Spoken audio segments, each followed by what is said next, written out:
Hi, everyone. It is still January 8th, 2020, back to Australia's fires that never seem to let up. In fact, apparently are going to be going on for months. And in many areas, you're being told to evacuate for the second, perhaps third time. Australians on southeast coast urged to flee as fire risk escalates. Southeast Australia. You guys were urged to evacuate on Thursday if they don't intend to defend their homes, as hot and windy conditions are forecast to escalate the danger over the next 2 days. Okay, those hot and windy conditions, man can bring those conditions about. And I'm going to get into one or two of the ways, depending on how long this video gets. Rural fire service in New South Wales. Coastal towns of Narooma, Batesman Bay, that northwesterly winds, well, they're likely to once again drive blazes toward the coast. You've got choking smoke encroaching on your tourist towns. And, well, your government has said we can't guarantee your safety and we don't want to put emergency services at risk. So, if you don't want to follow the advice given, no one is going to rescue you. Climate change, climate change, climate change. Trying to do searches today, all I get are those authoritative sources, mainstream media. Whether it is a search engine, doesn't matter which one, or YouTube, everything is mainstream media. The official narrative, that is what is going to go forth. And that'll be it. It's very hard to live this, guys. Australian disaster.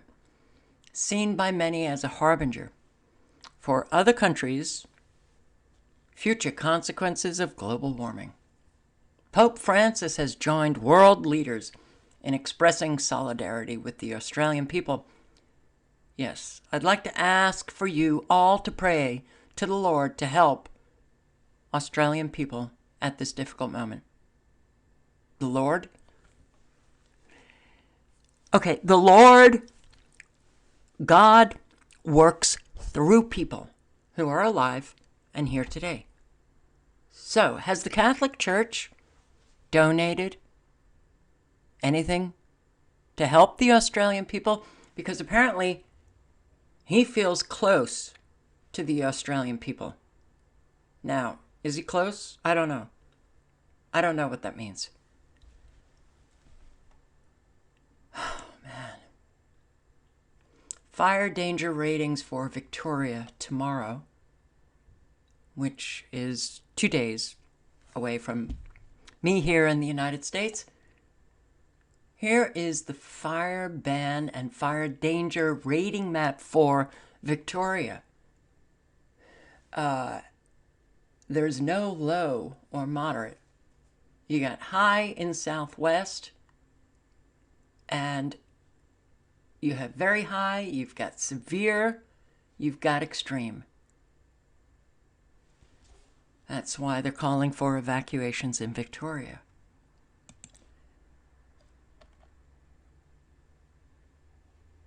My God. Listen, guys, for all of my subscribers who are living in areas close to these fires, I hope that you are safe and that you will be safe forever. To those who have lost their homes, I can't tell you how much my heart goes out to you. V in Scotland, Is your family still okay? Because South Wales also calling for evacuations. And it seems that, well, the conditions to bring back the fires, that seems to be, not only do cyclones go back out to sea and come back for a second time to hit, but fires keep coming back.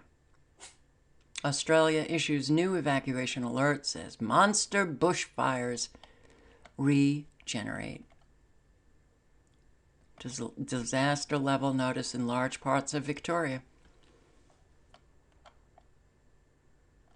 Leave if it's safe to do so. Others are saying shelter in place. Other articles. High temperatures and winds. And the rainfall? No sign of that happening in the next few months. Wow.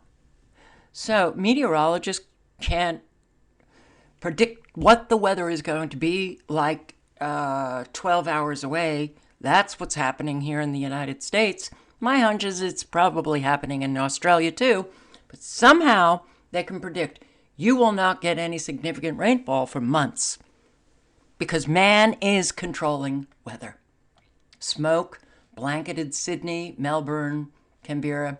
I'm going to show you some video, whether it's in this video or my next video, how they are holding in place and pushing back the smoke back into Australia. Yes, man can move air masses around. Kangaroo Island, wildlife-rich tourist spot off the country's southeast coast. Prime Minister Scott Morrison, yesterday for us, Wednesday, today for us. Yeah, it's Wednesday. Okay, today for us. Made a plea for foreign tourists not to be deterred by the fires. And Thursday, they were evacuated again. A third of the island has been destroyed by fires. This is bad. This is bad. You guys in Australia know how bad it is. I'm telling everybody else, it's really bad. Really. But when I read articles like this, and because I do know that man can create wind, can create the dry conditions, create drought, and create fires, directed energy weapons, I get really upset.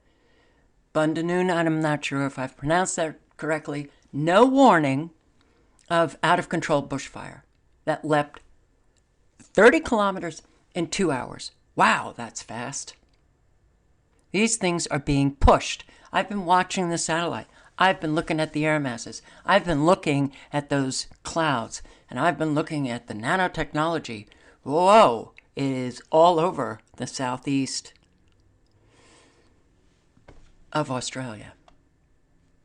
So, residents of the New South Wales Southern Highlands say they had no warning before their homes were surrounded by a large bushfire in the dead of night, traveling at a fast speed. Embers from the Currowan fire on the south coast, fanned by 90-kilometer-an-hour winds. Low. Okay, and apparently the winds just came out of nowhere, caused the formation of the Moreton Fire on the northern side of the Shoalhaven River, which tore through Kangaroo Valley towards the Southern Highlands. I know some of you are in New South Wales, and I know a lot of you are really worried living in other countries with family members in New South Wales. So they were taken by surprise. So imagine yourself, you are in your home and you don't have any worry. Your wife, your 5 dogs, and at 10 o'clock you get a call from your daughter from Sydney who was using the Fires Near Me app and said there's a fire at the top of our gate. So he looked outside and it was true. Suddenly surrounded by the flames, forced to evacuate through the firestorm, I woke up my wife, grabbed my dogs, jumped in the car, headed to my sister's place, drove through the fire. We couldn't see the road. There was fire all around. We didn't see anyone around us, so we must have been the last to leave. I hope so.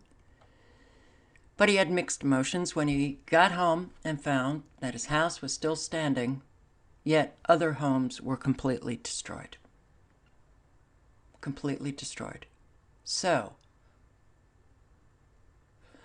we all know that when houses burn, they could burn for many, many, many, many, many hours, and still the structure of the home is still visible.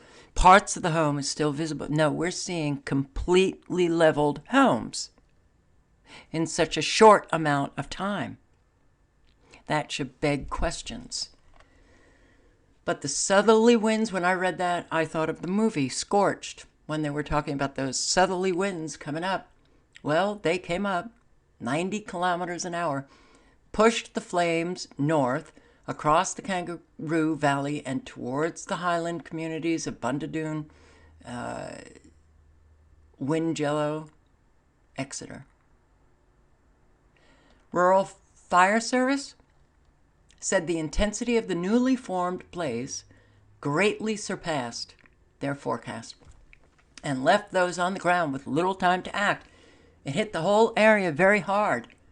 It was not expected with the modeling we had done. There wasn't any indication this would happen. That's not climate change. Embers flying? Well, that's what they want you to believe. But I'm going to go through some information that will show you that, yes, those nanoballoons up there in your atmosphere, they can be used as directed energy weapons. So here are all the fires. Unbelievable what you guys are going through. The scale of the fires, the scale of destruction is just it's overwhelming. So you click on these and you'll get some information here. Out of control. Status out of control. Under control, bushfire. But many of these are out of control, being controlled. What does being controlled mean? I guess it means they're trying to bring it under control. Being controlled, out of control. And you can click on the link below. You can go to this map. And it's really amazing. Out of control. Out of control. Out of control. Out of control. Out of control. Under control. The amount of fires here, it's just... I can't imagine what you guys are feeling. Out of control.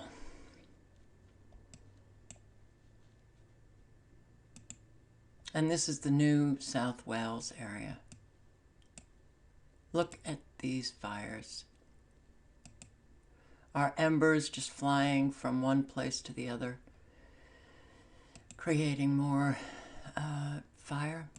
Is that what's happening? Really?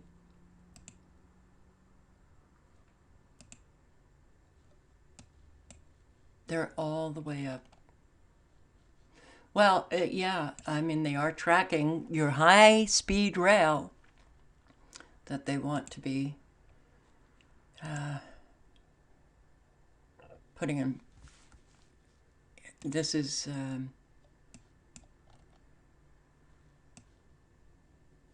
that's Kangaroo Island.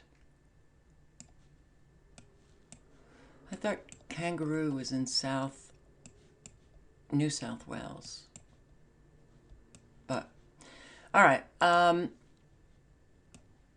You click on some of these areas and you'll get information about your fires.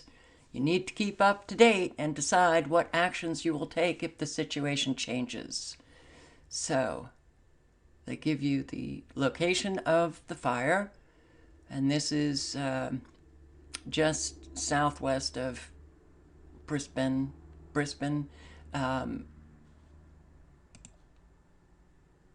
Sunshine Coast, Queensland. Oh my God. All right. I want you to watch, or just listen to a few, like maybe 2 minutes of this, or even less. The amount of energy at a particular place as opposed to trying to decrease it. All right. By the way, sorry. High power radio frequency microwave directed energy weapon effects. This is a webinar. Defense Systems Information and Analysis Center. What can high power microwave directed energy weapons do for the warfighter? Scalable effects. Plausible deniability. Plausible deniability. And don't all military love plausible deniability? Directed energy weapons are being used. They have been used for many, many years.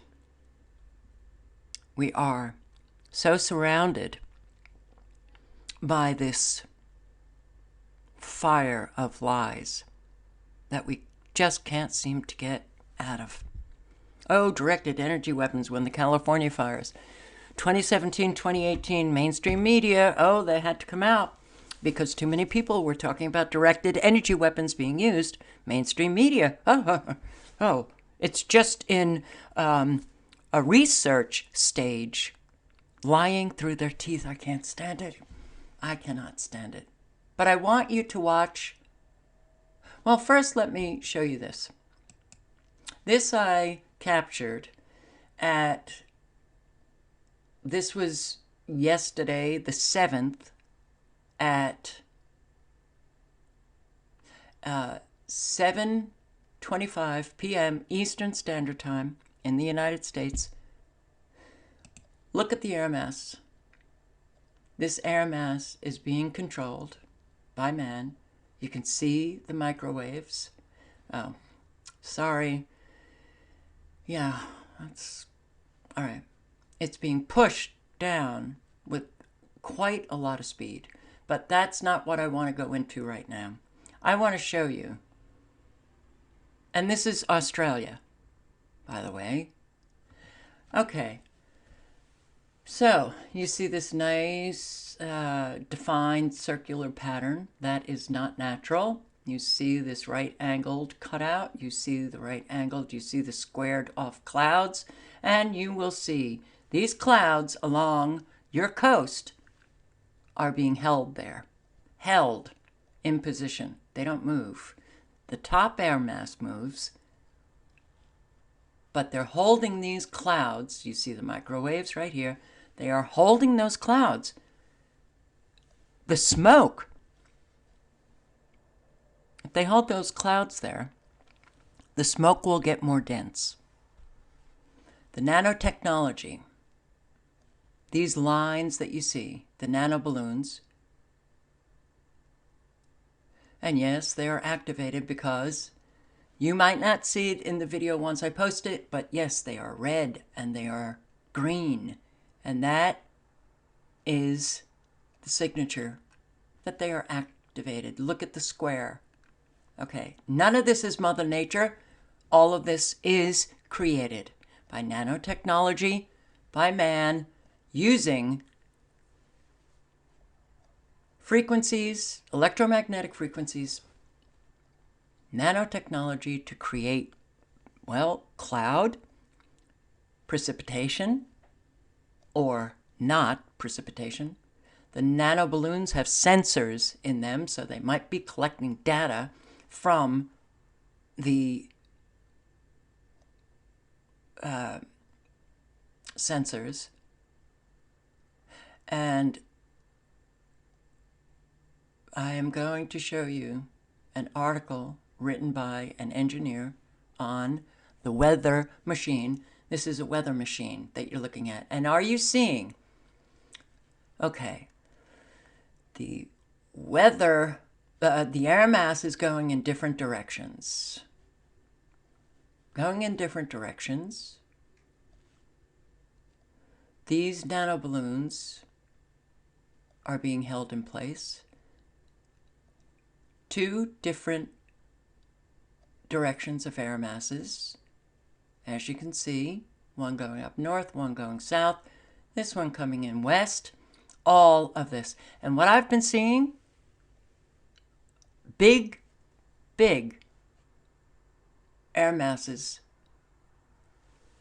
that are literally driving the smoke back into the southeast of Australia. Driving it back in. Now,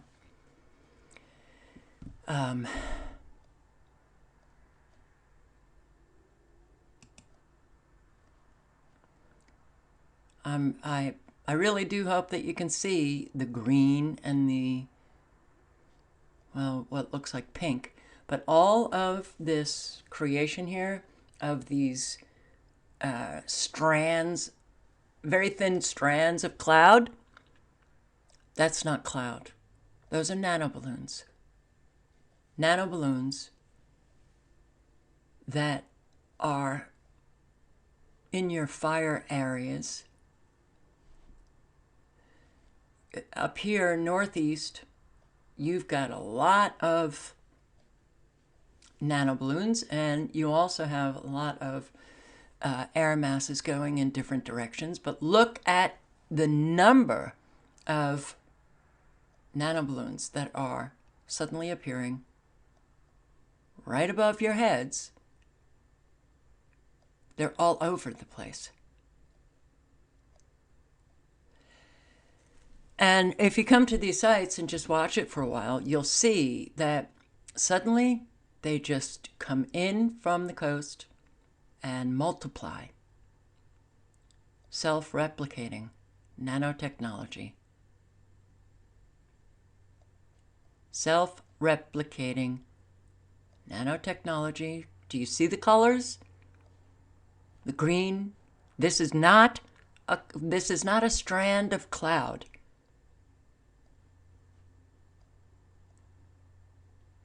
And why this is important in terms of the fires, I'll let you know in a second. But I couldn't believe it, how filled was your atmosphere with all of these nanoballoons.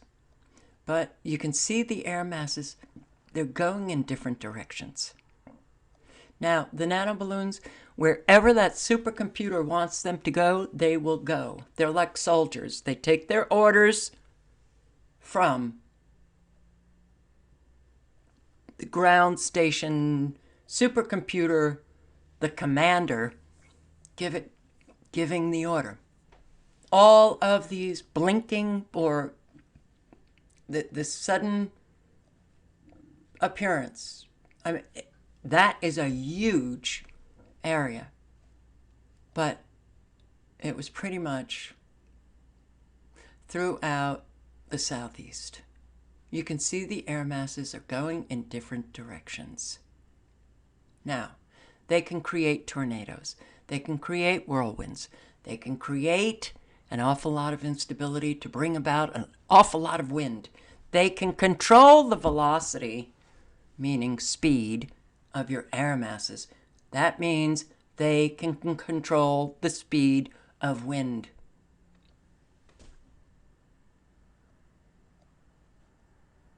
You see this being pushed down. The cyclone was still there. Oh, it's still just there. Have you gotten a lot of rain, you guys in the West? But look at this. I mean, nothing could be more obvious that this is not Mother Nature. All right, so you saw all of those nanoballoons. Now, those nanoballoons, all right, I'm going to read some of this.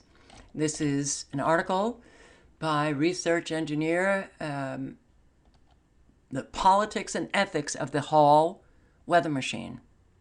John Storrs Hall. This is his weather machine. Nanoballoons up in the atmosphere. The Hall weather machine is a thin global cloud consisting of small transparent balloons. It shades or reflects the amount of sunlight that hits the upper stratosphere.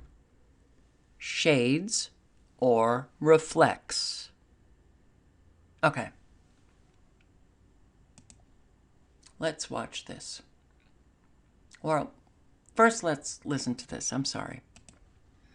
The next slide talks about, just gives a cartoon picture of some of the applications of directed energy weapons as a whole. Those where you see red lines, they represent high energy lasers. And of course, high energy lasers is one of the major components of directed energy weapons. The high energy laser emits very high intense photons, light onto a target, typically in the invisible range, and is so intense that it can actually cause structural damage to a target in terms of the intense heat that it produces. Intense heat that it produces. Structural damage. Now, a lot of people have this idea that directed energy weapons are just this. You know, lasers.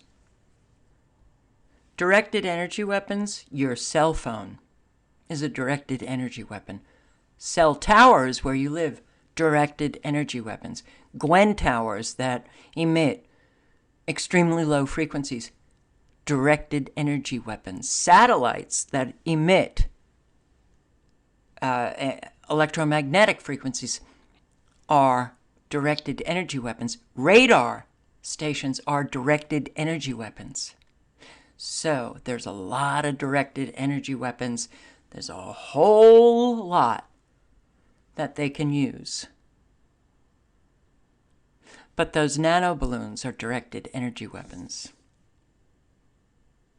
And I'm seeing them more and more all over. All right, intense heat from lasers. Watch this. I was pretty impressed with the solar death ray power of 5,000 suns.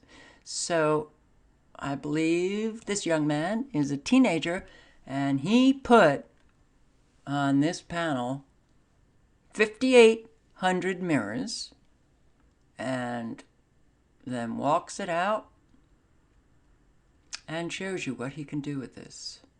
Mirrors that reflect the sun. Okay. Setup is made simple by an alignment scope.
I think it was Max Egan.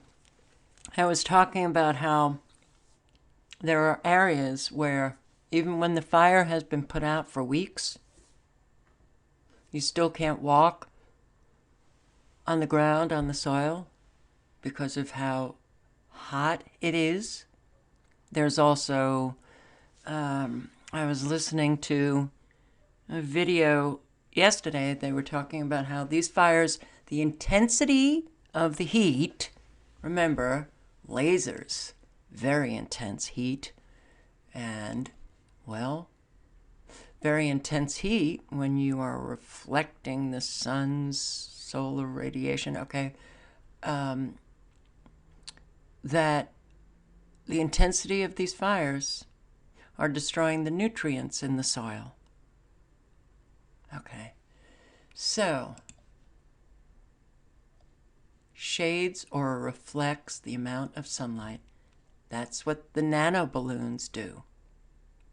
Each balloon is filled with hydrogen to enable it to float at an altitude of 60,000 to 100,000 feet, high above the clouds. These nanoballoons include solar cells, a small computer, a GPS receiver to keep track of its location, and an actuator to get it to move where you want it to move. Okay, there are several versions. Version 4, I absolutely do believe that they are using advanced photon control. The balloon would be filled with an aerogel density metamaterial that could not only control reflectivity via diffraction, but also control the frequency and phase of ongoing photons. So, what does that mean? It means there are problems, but controlling 1/10 of 1% of solar radiation is enough to force global climate in any direction we want.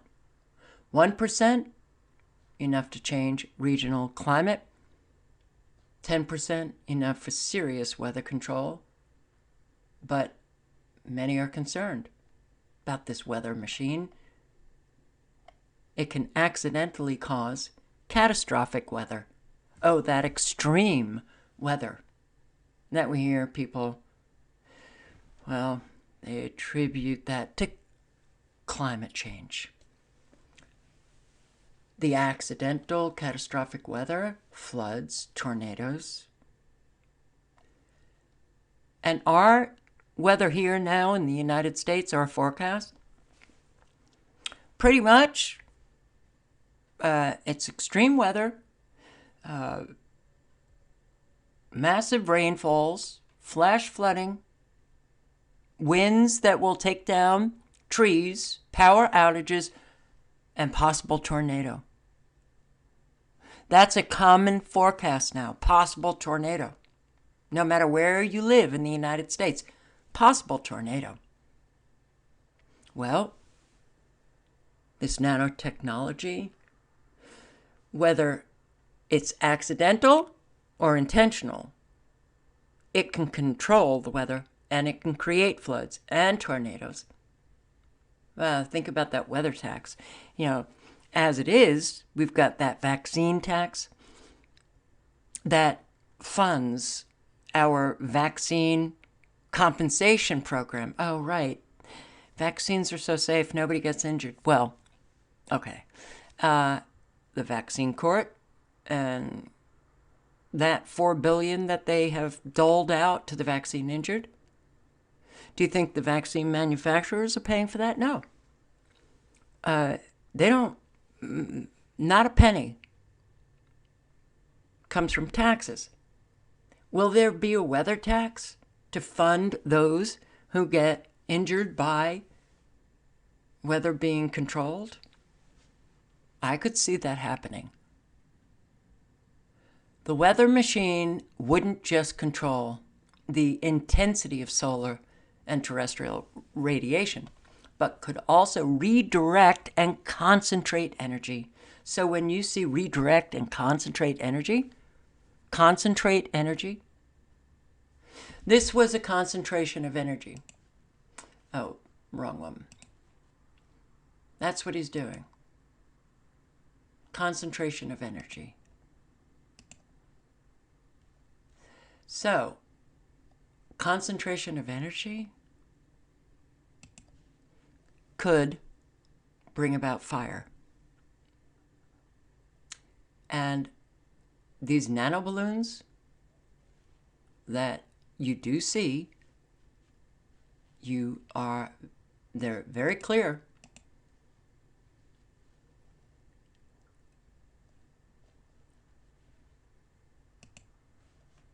Let me see. These are nanoballoons.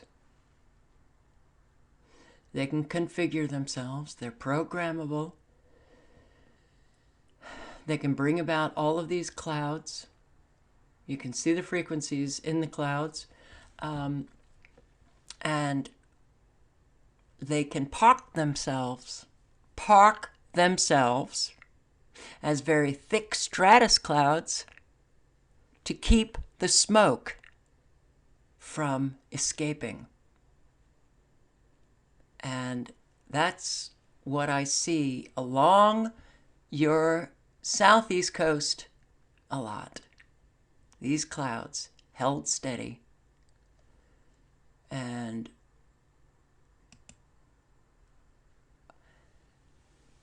these are like that guy's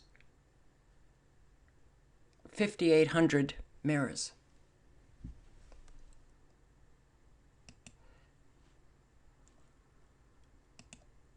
There are so many weapons that they are now using.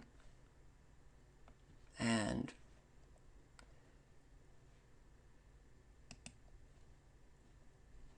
all of these things can reflect or deflect the sun's energy. And boy, you've got a lot of them here. All right. So it can give more powerful and precise control over the weather. Energy concentration is exactly the capability that transforms the weather machine into an awesome weapon of mass destruction. Concentrated solar energy can set cities on fire. The type of fire caused by dropping a nuclear bomb per second for as long as you want, the potential for abuse is rather large. Fully deployed, such a weather machine could become a planet-sized telescope or laser. Version 3 of this weather machine was a weapon of mass destruction. Version 4 makes it look like a child's toy. Unimaginable weaponization of this nanotechnology floating around in your atmosphere, and you got a lot of fires. Stay safe, everyone. Stay safe.